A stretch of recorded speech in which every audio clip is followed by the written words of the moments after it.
பாலைவன நாடான சவுதி அரேபியாவில் திடீரென பனிமழை பெய்து வருவது அதிர்ச்சியை ஏற்படுத்தியுள்ளது. இதற்கான பின்னணி குறித்து இந்த வீடியோவில் பார்க்கலாம்.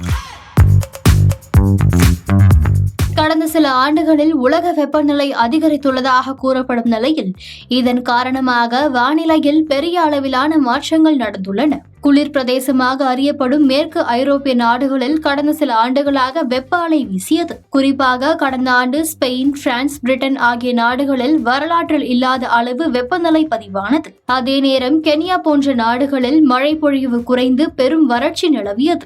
இந்தியாவில் சமீபத்திய ஆண்டுகளில் புயல்களின் தீவிரம் அதிகரித்ததற்கும் இந்த வானிலை மாற்றமே காரணமாக கூறப்பட்டது. அந்த வகையில் கடந்த ஆண்டு பாலைவன நாடான சவுதி அரேபியாவில் பனிப்பொழிவு பதிவானது.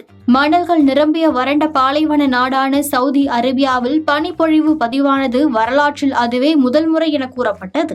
அதனைத் தொடர்ந்து இந்த ஆண்டும் குளிர்காலத்தில் அங்கு அதீத பனிப்பொழிவு பதிவாகியது. இதன் காரணமாக அங்கு சில இடங்களில் இமயமலை போல பனி அடர்ந்து காட்சியளிக்கிறது. பாலைவன நாடுகளில் மட்டுமே இருக்கும் ஒட்டகங்கள் அடர்ந்த பனியில் நடந்து செல்லும் வீடியோக்களும் வெளியாகியுள்ளது. குறிப்பாக கடல் மட்டத்திலிருந்து சுமார் 2500 மீட்டர் உயரத்தில் உள்ள டபுக் மாகாணத்தில் உள்ள ஜபல் அல் லாவ்ஸ் பகுதியில் இந்த அதீத பனிப்பொழிவு பதிவாகியுள்ளது. அரபிக் கடலிலிருந்து உருவான ஒரு வலுவான குறைந்த அழுத்த மண்டலம் ஓமன் வழியாக சவுதி அரேபியாவிற்குள் அதீத ஈரப்பதம் மிகுந்த காற்றை கொண்டு வந்துள்ளது. மேலும் இந்த குறைந்த அழுத்த மண்டலத்துடன் சைபீரியா அல்லது ஐரோப்பா பகுதிகளிலிருந்து வந்த கடும் குளிர்ச்சியான துருவ காற்று அதன் மீது மோதியதன் காரணமாக இந்த பனிப்பொழிவு பதிவாகியுள்ளதாக வானிலை ஆய்வு மையம் கூறியுள்ளது. பசிபிக் பெருங்கடலில் ஏற்படும் லானினா மாற்றங்கள் காரணமாக இது போன்ற அசாதாரண நிலைகள் பல்வேறு பகுதிகளிலும் நடைபெறும் என்றும் நிபுணர்கள் எச்சரிக்கை விடுத்துள்ளனர். இதன் காரணமாக நாளை தமிழ்நாட்டிலும் இமயமலை போல பனிமழை பெய்தாலும் அதனையும் எதிர்கொள்ள